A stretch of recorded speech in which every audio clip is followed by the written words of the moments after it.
قد جاءکم من اللہ نور و کتاب. تو اگر نور سے مراد بھی کتاب لیا جائے اور کتاب سے مراد بھی کتاب لیا جائے تو حروف عاطفہ کا عمل کرنا بالکل بیکار ہو جائے گا. حروف عاطفہ تو اس لیے لایا گیا ہے کہ نور سے مراد یہاں پر الگ ذات ہے اور کتاب سے مراد یہاں پر الگ ذات ہے. تو اسی لیے امام راضی فرماتے ہیں کہ اگر دونوں سے ایک ہی ذات مراد لیا جائے تو پھر واو کا لانا بیکار اور ضعیف ہے. اسی لیے امام راضی کہتے ہیں کہ نور سے مراد اللہ تبارک و تعالی کہ جو مراد ہے نور سے وہ اللہ کے نبی صلی اللہ علیہ وسلم کی ذات ہے, اور کتاب سے مراد کیا ہے؟ کتاب سے مراد قرآن کریم کی ذات ہوا کرتی ہے, قرآن کریم کی ذات ہوا کرتی ہے. تو جو لوگ کہتے ہیں کہ نور سے مراد بھی کتاب ہے اور کیا ہے کتاب سے مراد بھی کتاب ہے, تو دراصل میں ان کو صاف طور پر کھلے طور پر یہ بتانا چاہتا ہوں کہ وہ لوگ کیا ہے ابتدائی تعلیم سے بھی جاہل ہیں. کیونکہ اگر ابتدائی تعلیم ہوتی تو ان کو معلوم ہوتا کہ حروف عاطفہ کیا کرتا ہے. ان کو جب حروف عاطفہ کا علم نہیں ہے تو قرآن کے نور اور کتاب کا علم کیسے ہو جائے؟ تو اسی لیے میں آپ کو کہوں گا کہ یہاں پر کتاب سے مراد قرآن ہے اور نور سے مراد کیا ہے؟ اللہ تبارک و تعالیٰ کے رسول ہے. اب یہ بات ہو گئی. اب ذرا دیکھیے, یہ بات تو میں نے قرآن پاک کی آیت سے پتا کیا کہ اللہ کے نبی صلی اللہ علیہ وسلم کیا ہے؟ نور ہے, کیونکہ اللہ کا قد جاءکم من اللہ نور. اب یہ بات ہونے کے بعد میں آپ کو حدیث کی طرف لے آتا ہوں کہ علامہ ابن کثیر فرماتے ہیں, کیونکہ بہت سارے لوگ بولتے ہیں کہ ارے کیسے ہے نور, نبی پاک صلی اللہ علیہ وسلم کے ساتھ نور کیسے ہے؟ تو میں آپ کو بتاتا چلوں کہ علامہ ابن کثیر فرماتے ہیں اپنی کتاب البدایہ والنہایہ جلد 2 صفحہ نمبر 615 میں کیا فرماتے ہیں, اور اس کی سند جو ہے صرف ایک نہیں ہے, اتنی سند ہے جس کی ذکر نہیں کی جاتی ہے, مختلف سند ہے, مختلف روایات ہیں. کیا سب سے پہلے حضرت ابن عباس رضی اللہ تعالیٰ عنہ سے روایت ہے کیا کہ جب حضرت عبد المطلب اپنے بیٹے عبداللہ کا نکاح کرنے کے لیے انہیں اپنے ساتھ لے جا رہے تھے, نکاح کرنے کے لیے کیا لے جا رہے تھے؟ اپنے ساتھ لے جا رہے تھے. تو راستے میں عبداللہ کو ایک کاہنہ عورت, کاہنہ عورت سمجھتے ہیں یعنی ایسی عورت جو کاہنہ یہودی تھی اور ان کو کیا ہے ستاروں کا علم تھا, ستاروں کا علم تھا. کاہن یعنی نجومی, ستاروں کو دیکھ کر کے بتا دیا کرتی تھی. ایک کاہنہ عورت سے کیا ہوا؟ ملاقات ہوئی, جس کا نام فاطمہ بنت مرخ سامیہ تھا. ٹھیک ہے, فاطمہ بنت مرخ سامیہ تھا. وہ پہلے کے کتابوں کی کیا تھی؟ عالمہ تھی, جانتی تھی, پہلے کی کتابوں کا علم رکھا کرتی تھی. اس نے عبداللہ کی پیشانی میں, روایت کہہ رہے ہیں حضرت ابن عباس کہتے ہیں, اس نے عبداللہ کی پیشانی میں پہ نور نبوت دیکھا اور حضرت عبداللہ کو کہا, بلا کر کہا کہ اگر تم مجھ سے وطی کر لو, مجھ سے کیا کر لو؟ وطی. وطی سمجھ رہے ہیں یعنی مجھ سے شادی نہیں, وطی کر لو, صحبت کر لو, مجھ سے صحبت کر لو تو میں تجھے 100 اونٹ انعام میں دوں گا. 100 اونٹ کیا کروں گا؟ انعام میں دوں گی. حضرت عبداللہ نے اس عورت کے سامنے یہ شعر پڑھا. کیا شعر ہے؟ عربی میں شعر ہے مگر اس کا ترجمہ میں بتاتا چلوں. عربی میں آپ کو شعر بتا دیتا ہوں پہلے. کیا؟ اما الحرام فالممات دونه والحل لا احل فاستبينه فكيف بالامر الذي تبغینہ یحمل کریم ارضہ ودینہ. اس کا مطلب یہ ہے کہ حرام کا ارتکاب کرنے سے مر جانا بہتر ہے. حرام کام کرنے سے, حضرت عبداللہ جو نبی پاک صلی اللہ علیہ وسلم کے والد گرامی ہیں فرماتے ہیں کہ حرام کام کرنے سے مر جانا بہتر ہے, اور چھان بین کر کے میں صرف حلال چیزوں کو اختیار کرنے والا ہوں. چھان بین کر کے تو جو چاہتی ہے وہ کیوں کر سکتا ہے. صاحب کرامت آدمی اپنی عزت اور اپنے دین کی حفاظت کرتا ہے, اپنے دین کی کیا کرتا ہے؟ حفاظت کرتا ہے. اس کے بعد فرماتے ہیں حضرت صاحب بدایہ علامہ ابن کثیر فرماتے ہیں, اور یہ علامہ ابن کثیر کون ہے معلوم؟ ابن تیمیہ کے شاگرد ہے. ابن تیمیہ کے شاگرد ہیں, ان کو ہم بھی مانتے ہیں وہ بھی مانتے ہیں. اور وہ فرما رہے ہیں, دیکھو نور محمدی کا تذکرہ کرتے ہوئے فرما رہے ہیں.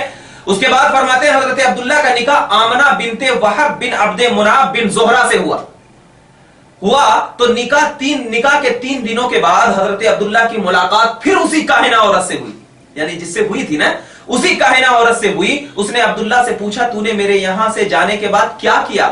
تو حضرت عبداللہ نے اپنے نکاح کا ذکر کیا تو کاہنہ نے کہا واللہ ما انا بصاحبی, یہ روایت ہے بورے, فرمایا قسم بخدا کی میں کوئی بدکار عورت نہیں ہوں, میں بدکار عورت نہیں, لیکن میں نے تمہارے چہرے پر اے عبداللہ ایک نور دیکھا, کیا کیا؟ ایک نور دیکھا، میں نے چاہا کہ وہ نور مجھ میں منتقل ہو جائے، مگر اللہ کو یہ منظور نہیں تھا، اس نے جہاں چاہا اس نور کو رکھا۔ اس کے بعد اس کائنہ عورت نے حسرت برے نگاہ سے چند اشعار پڑھے، یعنی حسرت میں آ کر کے چند اشعار پڑھے۔ کیا اشعار تھے وہ؟ میں اس کا ترجمہ بتاتا ہوں۔ میں نے جگمگاتا ہوا ایک نور دیکھا، وہ اشعار کا معنی ہے 14ویں کی چاند کی طرح۔ کس کی طرح؟ 14ویں کی چاند کی طرح وہ اپنے ارد گرد کو روشن کر دے گا۔ کاش وہ نور مجھے حاصل ہو جاتا تو میرے لیے قابل فخر ہوتا۔ ہر نور حاصل کرنے والا میرے ہی نور سے حاصل کرتا، لیکن اللہ کی مرضی ہے کہ قبیلہ بنی زہرہ کی ایک عورت آمنہ نے میرے مقدر سے میرے لباس زینت کو چھین لیا۔ یہ حسرت بری نگاہ تھی اور مجھے شعور بھی نہ ہوا، مجھے شعور بھی نہیں ہوا۔ تو اس روایت سے کیا بات ثابت ہوئی کہ اللہ کے نبی صلی اللہ علیہ وسلم نور ہے، نور ہے، ورنہ اگر نور نہ ہوتے تو پھر حضرت آمنہ رضی اللہ تعالیٰ عنہ کی پیشانی میں پہلے کی عالمہ کاہنہ عورت نے نور دیکھا تھا۔ اور جو ایک تو یہ ہے، اور صاحب بدایہ نے ایک اور روایت پیش کی ہے کہ حضرت عباس نے نبی پاک صلی اللہ علیہ وسلم کی اجازت سے آپ کی نعت گوئی کی۔ کیا نعت گوئی کی؟ جس کا ترجمہ میں آپ کو بتاتا چلوں۔ حضرت عباس نبی کے سامنے، نبی ہے موجود، نبی کے سامنے حضرت عباس ہے، کہتے ہیں جب آپ پیدا ہوئے تو آپ کے نور سے زمین اور آسمان روشن ہو گئے۔ سبحان اللہ۔ حضرت عباس کس کے سامنے کہہ رہے ہیں؟ نبی کے سامنے۔ اگر نبی نور نہ ہوتے تو حضرت عباس کو کہتے ابا مت کہہ، کیونکہ نور کہنے والا مشرک ہے، جیسے آج کے وہابی کہتے ہیں۔ نبی نے یہ نہیں کہا، نبی کے سامنے حضرت عباس کہہ رہے ہیں یا رسول اللہ جب آپ پیدا ہوئے تو اللہ تبارک و تعالیٰ نے آپ کے نور کی وجہ سے ساری کائنات کو کیا کر دیا؟ روشن ہو گیا۔ ہم اسی نور سے اور روشنی میں ہدایت کے راستوں پر چل رہے ہیں، اسی نور سے روشنی میں کیا کر رہے ہیں؟ ہدایت کے راستوں پر چل رہے ہیں۔ اور ایسے ہی سیم روایت امام بہقی نے بھی اپنی کتاب شعب الایمان میں ذکر کیا ہے، سیم روایت شعب الایمان میں ذکر کیا ہے۔ اور علامہ ابن کثیر نے اور ایک روایت میں ذکر کیا ہے کہ حضرت عثمان بن ابو العاص فرماتے ہیں کہ میری ماں مجھ سے بیان کیا کہ وہ آمنہ کے یہاں رسول صلی اللہ علیہ وسلم کی ولادت کی رات موجود تھی۔ ولادت کی رات کیا تھی؟ موجود تھی۔ انہوں نے بیان کیا اس وقت گھر میں نے نور کے سوا کچھ نہیں دیکھا، صرف گھر میں کیا تھا؟ نور تھا۔ میں ستاروں کو دیکھتی تو ایسا محسوس ہوتا کہ وہ قریب آ چکے ہیں اور لگتا تھا کہ مجھ پر گر پڑیں گے۔ وہ قریب آ چکے ہیں، لگتا تھا کہ مجھ پر کیا کریں گے؟ گر پڑیں گے۔ یہ علامہ ابن کثیر کہہ رہے ہیں۔ اور ایسے ہی ایک روایت فرماتے ہیں کہ حضرت آمنہ کہتی ہیں کہ میرے شکم مبارک میں جب نبی پاک صلی اللہ علیہ وسلم کی ذات موجود تھی تو میرے پیٹ میں کوئی تکلیف محسوس نہیں ہوتی تھی، بالکل ہلکا محسوس ہوتا تھا۔ اور جب آپ کی ولادت ہوئی تو میں اپنے گھر سے شام کے محلات کو میں نے اپنی نگاہوں سے دیکھا کہ آپ کے نور کی وجہ سے وہ روشن ہوتے چلے جا رہے ہیں۔ وہ کیا ہو رہے ہیں؟ روشن ہوتے چلے۔ ایک تمام روایتوں سے یہ بات تو معلوم ہوا کہ اگر نبی نور نہ ہوتے تو حضرت آمنہ کے پیٹ میں سختی محسوس ہوتی، ہلکا پن کیوں محسوس ہوا؟ اس لیے کہ حضرت آمنہ کے پیٹ میں کیا ہے؟ نبی نور تھے۔ تو پھر جب نبی نور تھے تو بشری حالت میں مکہ میں کیوں آئے؟ جب نبی نور تھے تو بشری حالت میں مکہ میں کیوں آئے؟ تو میں ان سے یہی کہتا ہوں بشری حالت میں صرف ہمارے لیے آئے، کیونکہ اگر صرف نوری حالت میں ہوتے تو ہم نبی کو دیکھ نہ سکتے۔ کیونکہ جب ایک اللہ کا نبی حضرت موسیٰ اللہ تبارک و تعالیٰ کے نور کی ہلکی سی تجلی کو کوہ طور پر نہ دیکھ کر برداشت نہ کر سکے، یہ تو میرے نبی کا سراپا نور جب مکہ میں چلے گا تو مکہ کے کافر کیسے دیکھ کر برداشت کریں گے؟ تو اللہ تبارک و تعالیٰ نے کہا اے محمد عربی نور تو ہے ہی ہے، اب تو بشری حالت میں اس لیے جا کہ میرے بندے کو تو اسلام سکھا، میرے بندے کو تو ایمان سکھا، میرے بندے کو راہ ہدایت دے، میرے بندے کو تو تمام چیزوں کی اخلاق، تمام چیزوں کی پابندی بتا کہ لوگ جب تجھے بشری حالت میں دیکھیں گے تو تیرے آ کر کے سوال کریں گے، اور جب تو نورانی حالت میں رہے گا تو لوگ تیرے پاس نہیں آئیں گے۔ اسی لیے جب تک آمنہ کے پیٹ میں رہے، نوری حالت میں رہے، اور جب تک دنیا میں چلتے پھرتے رہے تو بشری حالت میں رہے۔ اسی لیے تو اہل سنت کا عقیدہ ہے کہ نبی نور بھی ہے، بشر بھی ہیں، نوری بشر ہے۔ صرف بشر ماننے والا بھی کافر ہے، صرف نور ماننے والا بھی کیا ہے؟ کافر ہے۔ اور اگر نبی نور نہ ہوتے تو نبی کا سایہ زمین پہ پڑتا کہ نہیں پڑتا؟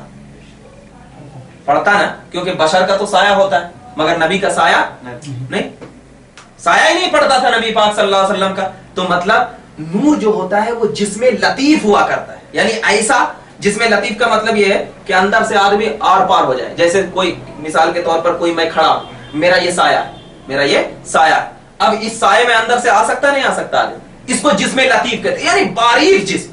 تو نبی کے نوری جسم ایسا جسم لطیف تھا کہ سایہ ہی نہیں پڑتا تھا، کیونکہ سایہ کس جسم کا پڑتا ہے؟ جو جسم موٹا ہوا کرتا ہے، جو جسم موٹا، جیسے ہمارے جسم کے اندر کچھ گھس نہیں سکتا، لیکن اگر سایہ ہے گھس سکتا ہے، سائے کا سایہ نہیں ہوتا کیونکہ یہ جسم لطیف ہے، اور نبی کا جسم لطیف تھا، اسی لیے آپ صلی اللہ علیہ وسلم کا سایہ زمین پہ نہیں پڑتا تھا۔ جیسے کہ دیکھیے تفسیر مدارک جلد 2 صفحہ نمبر 103 میں فرماتے ہیں کہ حضرت عثمان نے حضور سے عرض کیا اللہ نے آپ کا سایہ زمین پہ پڑنے نہیں دیا، کیوں؟ تاکہ کسی انسان کا قدم اس سائے پہ نہ پڑے، کسی انسان کا قدم اس سائے پہ نہ پڑے۔ اور حکیم ترمذی نے حضرت زکوان طائی سے روایت کیا ہے یہی حدیث، اور خصائص کبریٰ جلد 1 صفحہ نمبر 68 میں فرماتے ہیں کہ بے شک رسول صلی اللہ علیہ وسلم کے جسم پر نور کا سایہ سورج اور چاند کی روشنی میں دکھائی نہیں دیتا، دکھائی نہیں دیتا تھا، کیوں؟ اس لیے کہ نور تھے، اس لیے کہ کیا تھے؟ نور تھے۔ بہت ساری اور روایت ہے، الشفا، شفا شریف میں قاضی ایاز نے بھی ایسے ہی کہا، کیا روایت کیا کہ حضور پاک کا جسم کا سایہ سورج اور چاند کی روشنی میں نہیں ہوتا تھا، اس کی وجہ یہ تھے کہ آپ نور تھے۔ یہ قاضی ایاز فرما رہے، ہمارے علماء آج کل کے نہیں، انٹرنیٹ والے علماء نہیں، بلکہ آج سے 1400 سال پہلے والے علماء فرما رہے، 600 سال 500 سال 400 سال پہلے پرانے علماء فرما رہے کہ آپ کا سایہ اس لیے زمین پہ نہیں پڑتا تھا کہ آپ کیا تھے؟ نور تھے، اور نور کا سایہ نہیں ہوتا ہے۔ امام جلال الدین سیوطی بھی فرماتے ہیں خصائص کبریٰ جلد 1 صفحہ نمبر 58 میں، اور کون فرما رہے ہیں؟ اور شارح بخاری علامہ قسطلانی بھی المواہل اللدنیہ جلد 7 صفحہ نمبر 78 میں فرماتے ہیں، امام فخر الدین رازی بھی اپنی تفسیر میں فرماتے ہیں، امام ربانی مجدد الفسانی بھی فرماتے ہیں، اور بہت سارے شیخ عبد الحق محدث دہلوی ہیں، اور کیا ہے شاہ عبد العزیز محدث دہلوی، ان تمام کا یہی عقیدہ ہے کہ نبی کریم صلی اللہ علیہ وسلم کا سایہ زمین پہ کیوں نہیں پڑتا؟ اس لیے کہ آپ صلی اللہ علیہ وسلم نور تھے، آپ صلی اللہ علیہ وسلم نور تھے۔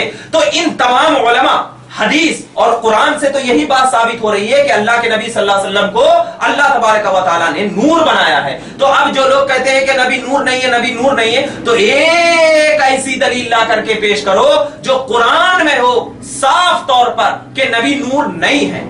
ارے نبی کو تو بشر کہنا، میں کہتا ہوں قرآن کی کوئی بھی آیت اٹھا کر دیکھ لو کہ نبی کو بشر صرف ان لوگوں نے کہا ہے جو لوگ کافر تھے، جو لوگ کافر تھے، لیکن جو مسلمان تھے وہ تو نبی کو دلوں سے چاہتے، وہ تو نبی کو دلوں سے چاہتے، یہ نہیں کہتے یا بشر، نہیں کہتے۔ ارے حضرت عبداللہ ابن عمر تو کہتے تھے یا محمد، یا رسول اللہ، یا حبیب اللہ، یہ کہتے تھے، یا بکا قرۃ عینی یا رسول اللہ، یہ کہتے، فدا کا ابی و امی یا رسول اللہ۔ یہ بخاری کوئی بشر کے انداز سے نہیں کہا، اور اگر ایسا ہوتا تو پھر اللہ نے کیوں نہیں کہا اے بشر، اے بشر، اے بشر؟ نہیں فرمایا، کیا فرمایا؟ یا ایھا النبی، یا ایھا المزمل، یا ایھا الرسول، طٰہٰ و یاسین، یہ فرمایا کیوں؟ معلوم تھا نبی اللہ تبارک و تعالیٰ کو میں بشر کہوں گا، تو لوگ جب میں بشر نہیں کہا تو لوگ بشر کہہ رہے ہیں، تو میں جب بشر کہہ دوں گا تو لوگ کیسے بشر کہیں؟ اسی لیے اللہ تبارک و تعالیٰ کے قرآن اور نبی کی حدیث سے یہ بات ثابت ہو رہی ہے کہ اللہ کے نبی صلی اللہ علیہ وسلم نور ہیں۔ لہذا ان لوگوں سے خاص التجا ہے جو ہمارے بھائی اہل سنت ہیں، جو کہتے ہیں کہ بار بار ہمارے پاس سوال لے کر آتے ہیں، ذرا بھائی مفتی صاحب آپ بیان کر دیجئے کہ اللہ کے نبی نور ہیں یا یہ، تو میں ان لوگوں سے یہی کہتا ہوں کہ آپ سب سے پہلے سوال کرنے سے پہلے آپ ضرور طور پر ہمارا ویب سائٹ www.tawheedcenter.com، آپ گوگل پہ بھی مار کر دیکھ سکتے ہیں، یوٹیوب پہ بھی مار کر دیکھ سکتے ہیں www.tawheedcenter.com، اور ہمارا فیس بک بھی ہے توحید سینٹر، اور ہمارا ای میل آئی ڈی بھی ہے www.tawheedcenter@gmail.com، ایک منور اشرفی @gmail.com۔ آپ کوئی بھی سوال دے سکتے ہیں، دیکھ سکتے ہیں۔ لہذا اس بات کو ذہن نشین رکھنا کہ اللہ کے نبی صلی اللہ علیہ وسلم کو اللہ تبارک و تعالیٰ نے نور بھی بنایا، بشر بھی بنایا، یہی اہل سنت کا عقیدہ ہے۔ اللہ رب العزت کی بارگاہ میں دعا ہے کہ پروردگار عالم ہم تمام کو صحیح حق پہچاننے اور حق کہنے کی توفیق عطا فرمائے۔ وآخر دعوانا الحمدللہ رب العالمین۔ السلام علیکم۔